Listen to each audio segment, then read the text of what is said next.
Үнэхээр энэ улс орны одоо өрөнд бол ард ирэх санаа зовж шүү. Өр зээл бол гэхдээ авч болно.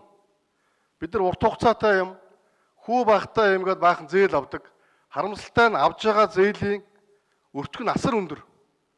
Өнөөдөр манай бизнесийн бүгд л мэдчихэж шүү. Чингис хаан эсэх онгоцны буудлыг 750 сая доллараар бариулсан. Гэтэл яг ийм одоо буудлыг дэлхийн зарим улсууд 250 сая доллараар бариулсан байна. 4 дахин өндөр өртөгт. Саяхан бид нар их хурал дээр одоо нэг Дөрвөн аймагт махны үйлдвэр барина гэдэг хятадаас зээл авна гэдэг.